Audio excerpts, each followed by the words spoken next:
Hi friends, अगर आप हमारे वीडियो को सबसे पहले देखना चाहते हैं तो अभी हमारे चैनल को सब्सक्राइब करें और बेल आइकन दबाएं। जब तक देश की जनता गाय गोबर हिंदू मुस्लिम पर मूर्ख बनती रहेगी तब तक सरकारें कुछ नहीं करेंगी। ध्रुव गुप्त। किसानों ने दिल्ली को अपना दर्द और अपनी ताकत दिखा जरूर दी है, मगर उनको भी शायद पता होगा कि देश की संवेदनहीन सरकार बातों के सिवा उन्हें कुछ नहीं देने वाली।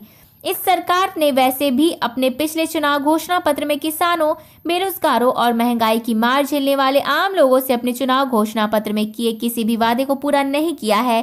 बेमन से किसानों को फसल का न्यूनतम समर्थन मूल्य देने की जो घोषणा की गई वह जमीन पर कहीं नहीं उतरी।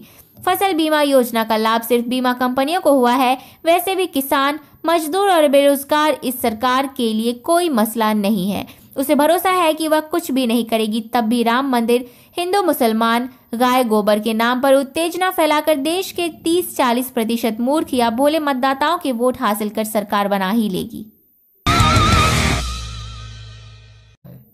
जब कानून का राज खत्म होता है तो कानून के रखवाले भी सुरक्षित नहीं रहते हैं। पुण्य प्रसून। एनकाउंटर हर किसी का होगा जो सत्ता के खिलाफ होगा। इस फेरहिस्त में कल तक पुलिस सत्ता विरोधियों को निशाने पर ले रही थी, तो अब पुलिस वाले का ही एनकाउंटर हो गया क्योंकि वह सत्ता की धारा के विपरीत जा रहा था।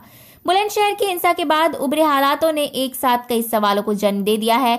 मसलन कानून का राज खत्म होता है तो कानून के रखवाले भी निशाने पर आ सकते हैं। सिस्टम जब सत्ता की हथेलियों पर नाचने लगता है तो फिर सिस्टम किसी के लिए नहीं होता। संवैधानिक संस्थाओं के बेअसर होने का यह कतई मतलब नहीं होगा।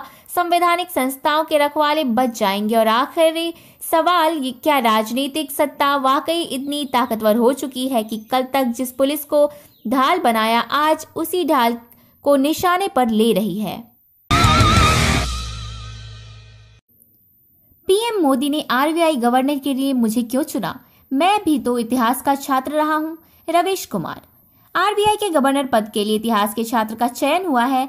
मैं इतिहास का छात्र रहा हूं, इसीलिए काफी उत्साहित हूं। अगर मैं स्टूडियो में एंकरिंग न कर रहा होता तो मेरा भी चांस था। सूत्रों को पता लग गया कि मैं गणित में फिसड्डी भी हूं, पर तभी इतिहास के एक और छात्र का नाम किसी ने सरकार को सुझा दिया और मेरा पत्ता कट गया। शक्तिकांत दास जी को बधाई। मुझे पूरा भरोसा है कि वे अर्थशास्त्र में नोबेल पुरस्कार जीतने वाले इतिहास के पहले छात्र होंगे। वैसे तो वैकेंसी और है। अर्थशास्त्री सुरजीत भल्ला ने प्रधानमंत्री की आर्थिक सलाहकार परिषद की अंशकालिक सदस्यता से इस्तीफा दे दिया है। अब वे CNN IVN से सलाहकार बन गए हैं।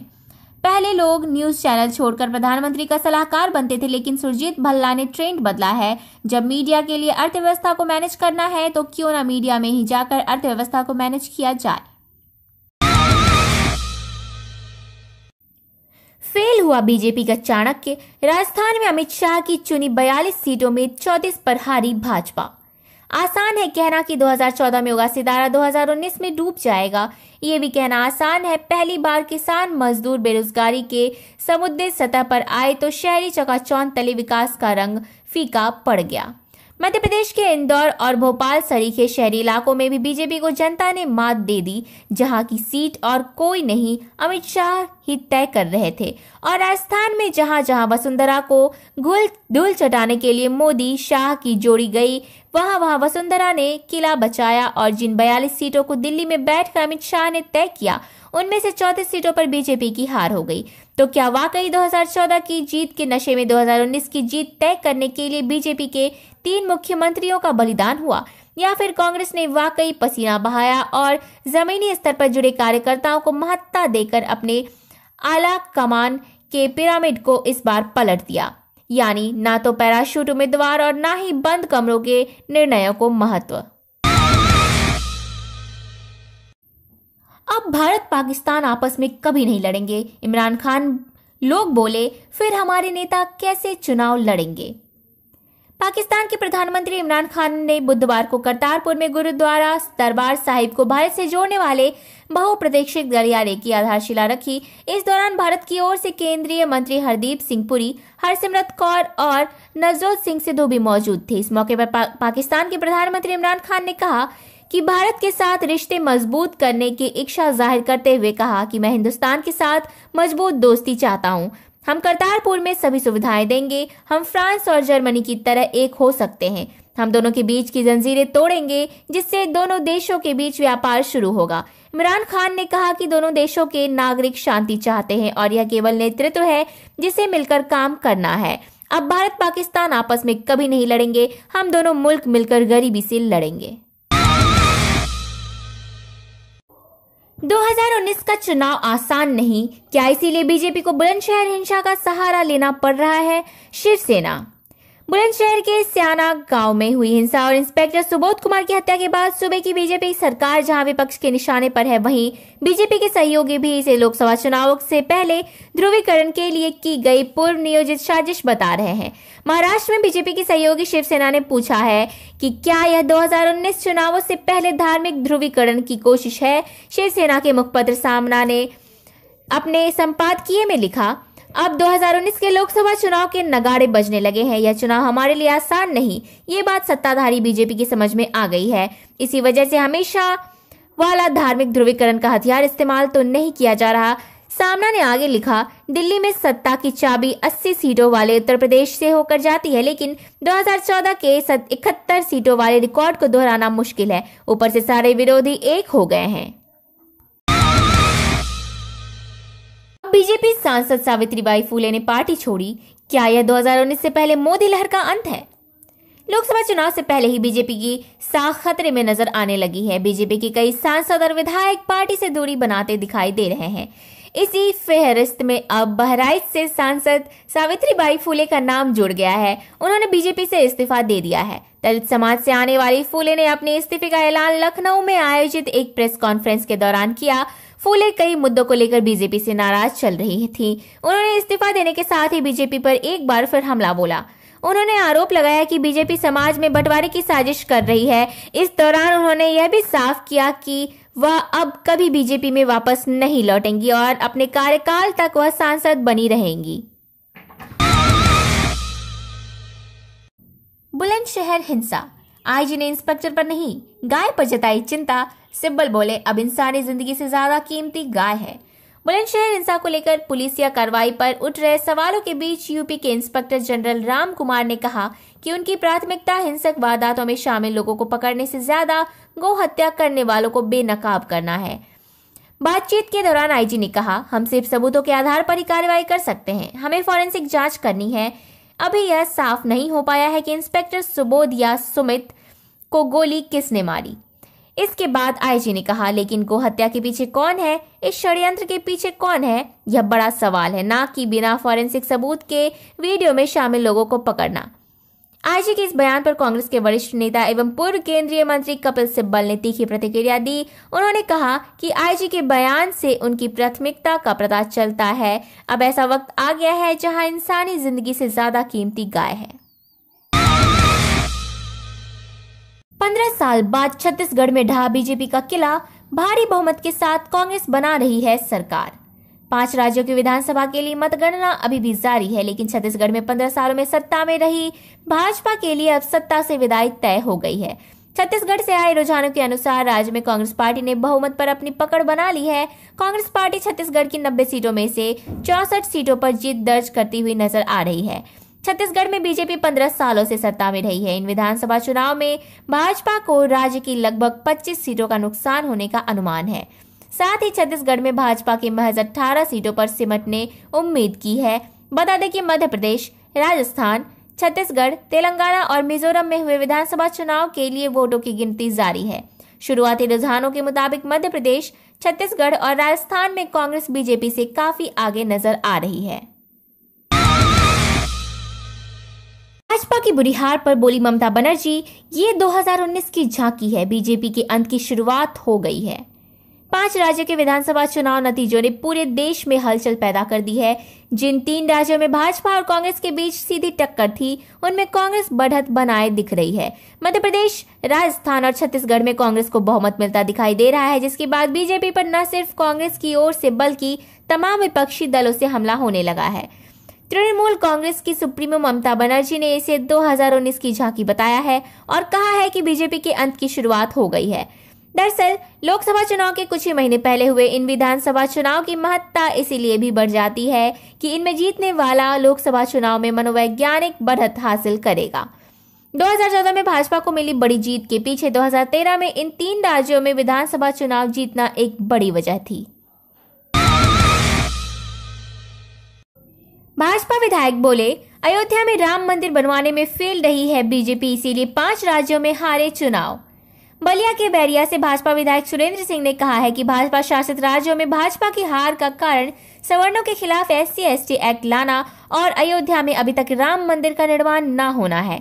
सुरेंद्र सिंह के अनुसार भाजपा में राम मंदिर न बनाकर जनता से वादा खिलाफी की है। साथ मोदी सरकार द्वारा संसद में SC/ST एक्ट पर सुप्रीम कोर्ट के फैसले को पलटने के कारण भी भाजपा को सवर्णों के गुस्से का सामना करना पड़ रहा है। सुरेंद्र सिंह ने यह बयान सोमवार को बैरिया तहसील क्षेत्र में आयोजित सामूहिक विवाह कार्यक्रम के दौरान पत्रकार वार्ता में दिया है। उन्होंने कहा है कि प्रधानमंत्री नरेंद्र मोदी के काम और ईमान पर भले हम जुट जाएंगे, लेकिन यदि हार होती है तो निश्चित ही SC/ST एक्ट के।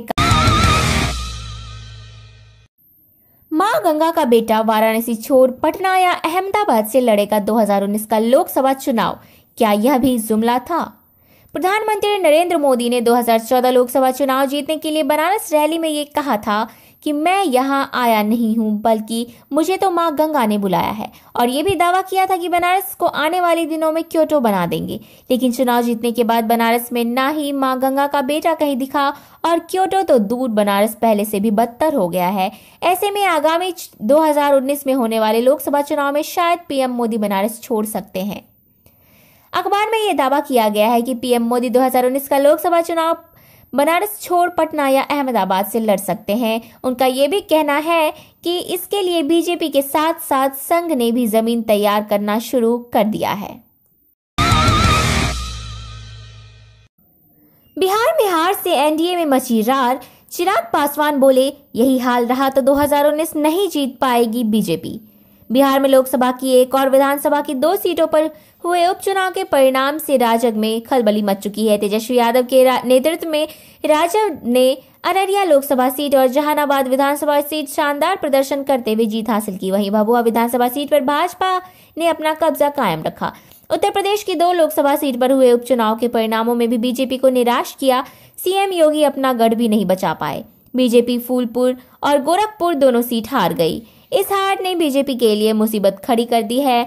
पार्टी नेताओं ने और सहायक पार्टियों के नेताओं ने शीर्ष नेतृत्व सवाल खड़े करना शुरू कर दिया है।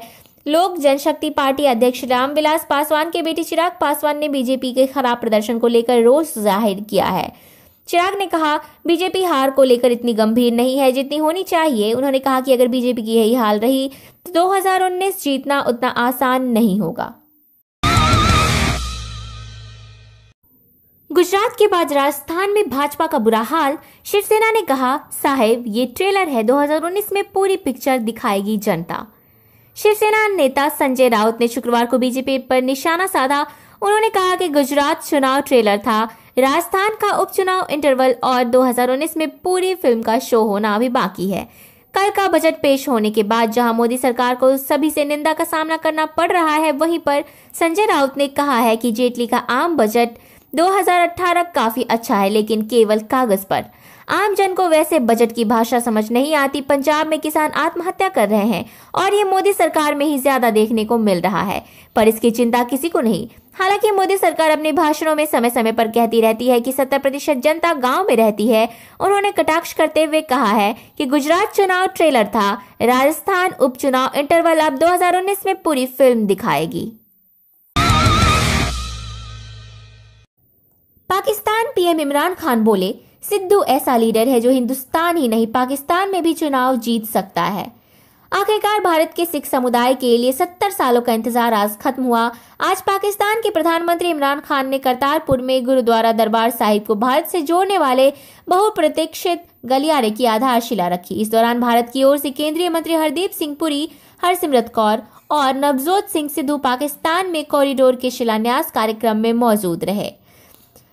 सिद्धू की तारीफ करते हुए इमरान खान ने कहा कि आज लग रहा है कि पाकिस्तान में हिंदुस्तान खड़ा है। उन्होंने कहा कि अगर नवजोत सिंह सिद्धू पाकिस्तान में चुनाव लड़ ले तो जीत जाएंगे। दरअसल 21 नवंबर को भारत सरकार ने डेरा बाबा नानक से अंतर्राष्ट्रीय सीमा तक एक कॉरिडोर बनाने की घोषणा की ताकि सिख श्रद्धालु गुरु नानक की कर्मस्थली करतारपुर गुरुद्वारे के दर्शन कर सके। भारत सरकार की इस घोषणा के कुछ घंटों के भीतर ही पाकिस्तान के विदेश मंत्री शाह महमूद कुरैशी ने कहा कि वो बाबा गुरु नानक के 550 प्रकाश पर्व पर पहले ही कॉरिडोर बनाने की घोषणा कर चुके हैं। बीजेपी आईटी हेड ने शेयर किया राहुल गांधी का फर्जी वीडियो। कांग्रेस बोली सुधर जाओ जुमलेबाजों, अभी भी वक्त है। इसी सिलसिले में कांग्रेस उपाध्यक्ष राहुल गांधी का एक वीडियो वायरल हो रहा है जिसमें वो पीएम मोदी के शब्द को दोहराते हुए व्यंग कर रहे हैं। दरअसल राहुल गांधी गुजरात के पाटन में एक जनसभा में टाटा नैनो का जिक्र कर रहे थे और सवाल पूछ रहे थे कि गुजरात में पीएम मोदी ने टाटा नैनो का प्लांट लगवाया मगर आज पूरे गुजरात में टाटा नैनो नजर नहीं आती है। इस बात जवाब पीएम मोदी को देना चाहिए। उन्होंने किसानों की समस्या बताते हुए कहा, पीएम मोदी ने कहा था ऐसी मशीन लगाऊंगा कि एक साइड से आलू डालेंगे और दूसरी साइड से सोना निकलेगा, इस साइड से आलू घुसेगा और दूसरी साइड से सोना निकलेगा, इस साइड से आलू डालो उस साइड से सोना निकलेगा, इतना पैसा बनेगा कि आप समझ नहीं पाओगे कि क्या करें। राहुल गांधी के सिर्फ इतने ही भाषण का हिस्सा अब वायरल हो चला है। भाषण में उन्होंने कहा कि ये मेरे शब्द नहीं है, नरेंद्र मोदी जी के शब्द हैं ये। नोटबंदी आजाद भारत का सबसे बड़ा घोटाला जिसमें जमकर कालाधन सफेद किया गया, देश को लूटा गया। Sanjay Singh. Reserve bank of India की वार्षिक रिपोर्ट सामने आने के बाद विपक्ष सरकार पर लगातार हमलावर हो रहा है। रिजर्व बैंक के अनुसार नोटबंदी के दौरान अमान्य किए 500 और 1000 के 99% नोट वापस बैंकों में आ चुके हैं। नोटबंदी में फेल होने पर मोदी सरकार पर हमलावर आम आदमी पार्टी के नेता संजय सिंह ने कहा कि आरबीआई की रिपोर्ट आने के बाद वह बात साबित हो गई है जो आम आदमी पार्टी द्वारा नोटबंदी के वक्त व्यक्त की गई थी। आप नेता संजय सिंह ने कहा कि नोटबंदी आजाद भारत का सबसे बड़ा घोटाला है। नोटबंदी लागू करके नरेंद्र मोदी ने अपने करीबियों के सारे काले धन को सफेद करने का काम किया है। सरकार ने नोटबंदी लागू कर देश की अर्थव्यवस्था को जोरदार झटका और फटका देने का काम किया है। समय के साथ भाजपा का नोटबंदी का सच सबके सामने आ जाएगा। योगी राज बना मासूम बच्चों की मौत का काल। गोरखपुर के बाद बहराइच में 7 बच्चों की मौत। गोरखपुर में अस्पताल प्रशासन की खामियों के कारण 70 से अधिक बच्चों की मौत का मामला अभी ठंडा नहीं हुआ था कि उत्तर प्रदेश के बहराइच से डायरिया से 7 बच्चों की मौत की खबर आई है। समस्त भारत फिलहाल बाढ़ की चपेट में है। असम, बंगाल, बिहार, गुजरात, राजस्थान और उत्तर प्रदेश में बाढ़ के कारण करोड़ों लोगों की जिंदगी खतरे में है। उत्तर प्रदेश में तो बाढ़ के कारण संक्रामक रोग भी फैलने लगे हैं। बहराइच में लोग डायरिया के प्रकोप में हैं। यहाँ के अब तक डायरिया के कारण लगभग 7 बच्चों की मौत हो चुकी है जबकि 200 से ज्यादा लोग बीमार हैं। क्षेत्र के स्वास्थ्य अधिकारी ने बताया कि बीमारी फैलने में हुई लापरवाही की जांच होगी। डायरिया के कारण हुई 7 बच्चों में एक नवजात भी है। गौरतलब हो कि कुछ दिन पूर्व ही गोरखपुर के बीआरडी अस्पताल में प्रशासन की नाकामी के कारण करीब 70 बच्चों की जान चली गई थी। 5 राज्यों में बीजेपी की हार के बाद यूपी में लगी होर्डिंग। जुमलेबाज का नाम मोदी वर्सेस हिंदुत्व का ब्रांड योगी। 5 राज्यों के चुनाव में प्रधानमंत्री नरेंद्र मोदी के नेतृत्व में बीजेपी को मिली करारी शिकस्त के बाद यूपी की राजधानी लखनऊ में उत्तर प्रदेश नवनिर्माण सेना ने मोदी हटाओ योगी लाओ की होर्डिंग्स लगाई है। इन होर्डिंग पर प्रधानमंत्री नरेंद्र मोदी को हटाए जाने की बात लिखी गई। साथ ही उत्तर प्रदेश के मुख्यमंत्री योगी आदित्यनाथ को देश का नया प्रधानमंत्री बनाने की मांग की गई है। होर्डिंग्स में प्रधानमंत्री नरेंद्र मोदी को जुमलेबाज बताया गया है। होर्डिंग्स में मोदी की तस्वीर को नीचे राम मंदिर निर्माण के नाम पर हिंदुओं से धोखा, SC/ST एक्ट के सवर्णों पर चाबुक, धारा 370 और जनसंख्या नियंत्रण पर चुप्पी, कश्मीरी पत्थरबाजों पर से मुकदमे की वापसी, नोटबंदी से 150 लोगों की मौत, गौरक्षकों को गुंडों की उपाधि, GST से व्यापारियों की तबाही और सत्ता में आते ही मुस्लिम तुष्टीकरण जैसे स्लोगन लिखे हैं। 5 राज्यों का जनादेश बताता है कि देश जुमलों से नहीं चलता क्योंकि सवाल मंदिर का नहीं पेट का है। पुण्य प्रसून। आसान है कहना कि 2014 में उगा सितारा 2019 में डूब जाएगा। ये भी कहना आसान है। पहली बार किसान, मजदूर, बेरोजगारी के मुद्दे सतह पर आए तो शहरी चकाचौंध तले विकास का रंग फीका पड़ गया। ये कहना भी आसान है कि बीजेपी आंकड़ों के लिहाज से चाहे विस्तार पाती रही, लेकिन अपने ही दायरे में इतनी सिमटी कि मोदी शाह जेटली से आगे देख नहीं पाई। और ये भी कहना आसान है कि साल भर पहले कांग्रेस की कमान संभालने वाले राहुल गांधी ने पप्पू से राहुल के सफर को जिस परिपक्वता के साथ पूरा किया, उसमें कांग्रेस के दिन बहुरने दिखाई देने लगे। लेकिन सबसे मुश्किल यह है कि अब ये समझना है कि जिस लोकतंत्र की धज्जियां दिल्ली में उड़ाई गई, उसके छांव तले राजस्थान, छत्तीसगढ़ और मध्य प्रदेश कैसे आ गए। और अब क्या 2019 के फेर में लोकतंत्र और ज्यादा लहूलुहान होगा, क्योंकि जहां जहां दांव पर दिल्ली थी, वहां वहां सबसे बुरी हार बीजेपी की हुई। हार्दिक ने 5 राज्यों के चुनाव नतीजों के बाद भी ईवीएम पर भरोसा करने से किया इनकार। हिंदी पट्टी के 3 राज्यों में बीजेपी की हार के बाद इलेक्ट्रॉनिक वोटिंग मशीन पर हो रही चर्चा काफी हद तक गायब हो गई है। चुनाव के दौरान कई जगहों से आई ईवीएम में गड़बड़ी की खबरों के बावजूद कांग्रेस नेता जीत के बाद इस पर सवाल उठाते नजर नहीं आ रहे हैं। हालांकि कांग्रेस नेताओं ने तेलंगाना के चुनावी नतीजों के बाद ईवीएम पर सवाल जरूर खड़े किए, लेकिन अन्य किसी भी चुनावी राज्य में नतीजों के बाद ईवीएम को लेकर कोई चर्चा नहीं हुई। इस बीच गुजरात के पाटीदार आंदोलन के नेता हार्दिक पटेल ने कांग्रेस को जीत की बधाई देते हुए ईवीएम पर भरोसा न करने की बात कही। उन्होंने ट्वीट कर लिखा, 5 राज्यों के विधानसभा चुनाव के नतीजों के बाद भी मैं ईवीएम पर भरोसा नहीं करता। कांग्रेस पार्टी को जीत की हार्दिक शुभकामनाएं देता हूं। इसके साथ ही उन्होंने कांग्रेस अध्यक्ष राहुल गांधी को आगामी लोकसभा चुनाव में प्रधानमंत्री नरेंद्र मोदी का कड़ा प्रतिद्वंदी बताया। नोटबंदी की तरफदारी करने वाले को आरबीआई गवर्नर बनाया, अब वो आरबीआई को भी बर्बाद कर देगा। आरबीआई के गवर्नर पद से उर्जित पटेल द्वारा अचानक इस्तीफे दिए जाने के बाद बीते मंगलवार को मोदी सरकार ने शक्तिकांत दास को नया आरबीआई गवर्नर नियुक्त किया है। लेकिन सरकार द्वारा नए गवर्नर की नियुक्ति ने देश में एक और नया विवाद खड़ा कर दिया है।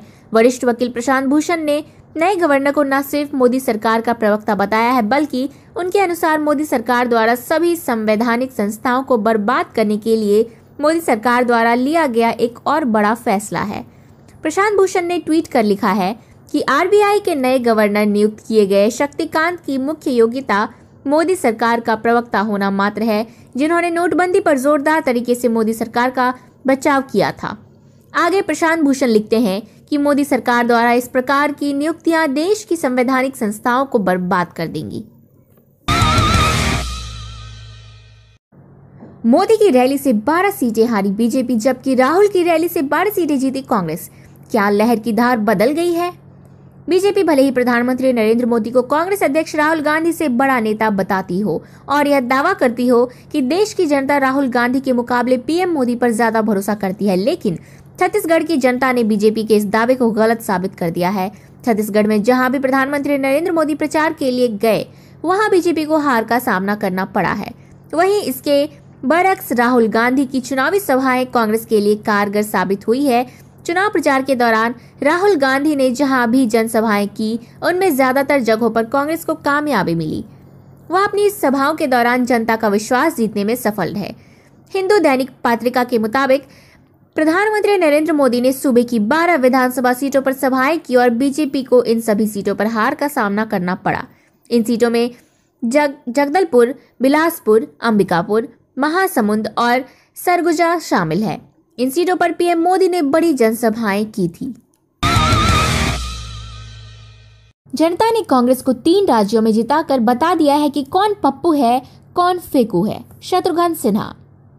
5 राज्यों में बीजेपी की करारी शिकस्त के बाद राहुल गांधी को एक बड़े नेता के रूप में देखा जा रहा है। कहा जा रहा है कि लोकसभा से पहले बीजेपी की हार से यहां मोदी लहर का खात्मा हुआ है। वहीं राहुल गांधी के नेतृत्व में कांग्रेस का नया युग शुरू हो गया है।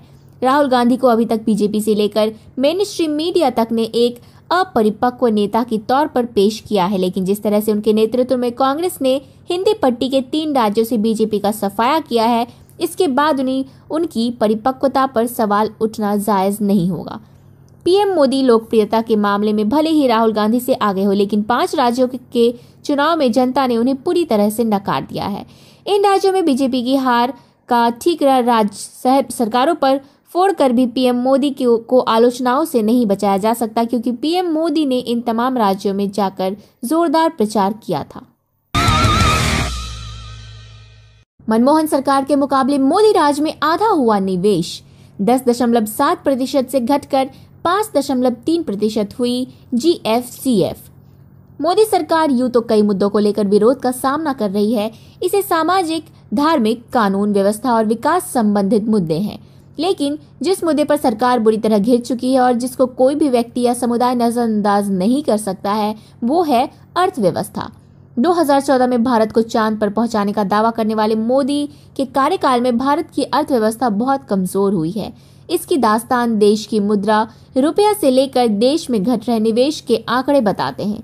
किसी भी तरह की अर्थव्यवस्था में निवेश सबसे ज्यादा जरूरी है, चाहे वो सरकारी हो या निजी, लेकिन बिना निवेश के कुछ संभव नहीं है। 2014 के बाद से देश में निवेश लगातार घट रहा है। देश में सभी तरह के निवेश को ग्रॉस कैपिटल फॉर्मेशन कहा जाता है। इसमें देश के अलग अलग क्षेत्रों में कई तरह के निवेश को रखा जाता है, वो फिर उसके आधार पर औसतन निवेश की विकास दर बताई जाती है। मंदिर मस्जिद करने के लिए मीडिया अयोध्या चली जाती है, मगर दिल्ली में आए हजारों किसानों को नहीं दिखाती है। आज तक अपने सबसे भड़काऊ शो दंगल में इमरान का अंतकिस्तान फंस गया हिंदुस्तान पर चर्चा कर रहा था। न्यूज़ 18 भी अपने सबसे भड़काऊ शो आर पार में इमरान पर ही चर्चा कर रहा था। मुद्दा था इमरान की गुगली पर कौन क्लीन बोल्ड। क्यों हजारों किलोमीटर दूर से आए थे ये किसान गोदी मीडिया के लिए मुद्दा नहीं है? क्या किसान मोदी को आईना दिखा रहे हैं, इसीलिए मीडिया उनकी बात नहीं सुन रहा है? वैसे किसान भी अब गोदी मीडिया की हरकत समझ चुके हैं। खुद किसानों का ये कहना है कि मीडिया बिका हुआ है, मीडिया को मोदी और उद्योगपतियों ने खरीद लिया है, इसीलिए टीवी का मीडिया सिर्फ मोदी की बात करता है, मगर मंदिर मस्जिद करता है, हिंदू मुस्लिम करता है, किसानों की बात कभी नहीं करता। किसानों को दंगा भड़काना और हिंदू मुस्लिम करना नहीं आता, तभी उन पर न दंगल हुआ न आर पार। किसानों का हुजूम दिल्ली आया था। देश भर से आए 200 से ज्यादा किसान संगठनों ने एक साथ 29 और 30 नवंबर को आंदोलन किया। इस आंदोलन को छात्रों, पत्रकारों, मजदूरों, सामाजिक संगठनों का समर्थन मिला, जिसकी वजह से ये आंदोलन उम्मीद से ज्यादा बड़ा हो गया। बाद में विपक्ष के नेतागण भी किसानों के समर्थन में एक मंच पर आए। जब देश के कोने कोने से आए किसान अपनी पीड़ा बता रहे थे, अपने अपने क्षेत्र की समस्या बता रहे थे, तब भारत का गोदी मीडिया सत्ता की दलाली कर रहा था। जब किसान नरेंद्र मोदी को उनका वादा याद दिला रहे थे, तब कुछ बेशर्म मेन स्ट्रीम मीडिया पाकिस्तान और हिंदू मुस्लिम योगी को तेजस्वी ने दी चेतावनी, हमारे बिहार में जहर मत उगलना, यहाँ गुंडागर्दी नहीं चलेगी। कट्टर हिंदुत्व के लिए कुख्यात बीजेपी नेता और यूपी के वर्तमान मुख्यमंत्री योगी आदित्यनाथ नीतीश से मिलने गए तो तेजस्वी यादव ने तल्ख प्रतिक्रिया दी और चेतावनी देते हुए कहा कि बिहार का सांप्रदायिक सौहार्द हम नहीं बिगड़ने देंगे। सोशल मीडिया पर तेजस्वी ने लिखा, नीतीश जी लाख कोशिश कर लें, हम यूपी सीएम अजय सिंह बिष्ट को बिहार में जहर नहीं उगलने देंगे और ना ही सांप्रदायिक सौहार्द बिगड़ने देंगे। नीतीश जी बिष्ट साहब को बता दीजिएगा, बिहार गुरु गोविंद सिंह, माता सीता, बुद्ध और महावीर की धरती है, यहाँ नफरत गुंडागर्दी नहीं चलेगी। एमएलए का चुनाव हारा बीजेपी सांसद, क्या विधानसभा के बाद अब 2019 में लोकसभा भी हारेगी भाजपा? मुरैना से भाजपा सांसद अनूप मिश्रा को भी मध्य प्रदेश में विधानसभा चुनाव में हार का सामना करना पड़ा है। कांग्रेस उम्मीदवार लाखन सिंह यादव ने मध्य प्रदेश की भीतरवार सीट पर अनूप मिश्रा को 12,130 वोटों से मात देकर एक बड़े अंतर से जीत हासिल की है। यह लाखन सिंह यादव की भीतरवार सीट से लगातार तीसरी बार जीत है, लेकिन इस बार लाखन सिंह यादव की यह जीत कांग्रेस के लिए और भी खास है, क्योंकि इस बार कांग्रेस उम्मीदवार का मुकाबला बीजेपी नेता अनूप मिश्रा से था, जो कि मध्य प्रदेश की मुरैना सीट से भाजपा सांसद और पूर्व प्रधानमंत्री अटल बिहारी वाजपेयी के भांजे भी हैं। साथ ही मध्य प्रदेश में अनूप मिश्रा के एक बड़े नेता के रूप में भी पहचाने जाते हैं। आपको बता दें कि साल 2014 के लोकसभा चुनाव में अनूप मिश्रा ने मध्य प्रदेश की मुरैना सीट से भाजपा के उम्मीदवार के रूप में चुनाव जीता था, लेकिन कहीं ना कहीं भाजपा सांसद का इतने बड़े अंतर से विधानसभा चुनाव में हार जाना यह दिखाता है कि देश भर में मोदी सरकार की लोकप्रियता अब घट गई है। भाजपा जीतती है तो टीवी पर संबित पात्रा आते हैं, जब हारती है तो शहनवाज हुसैन क्यों? दिलीप मंडल। 11 दिसंबर को 5 राज्यों में हुए विधानसभा चुनाव के परिणाम घोषित हुए। सभी राज्यों में बीजेपी को हार मिली है। छत्तीसगढ़ में बीजेपी को 90 में से मात्र 15 सीटों पर जीत मिली। राजस्थान की 199 सीटों में से बीजेपी मात्र 73 सीट जीत पाई है। मध्य प्रदेश की 230 सीटों में से बीजेपी 109 सीट जीत पाई है। तेलंगाना की 119 सीटों में से बीजेपी सिर्फ 1 सीट जीत पाई है। मिजोरम की 40 सीटों में से बीजेपी का सिर्फ 1 सीट पर जीत पाया है।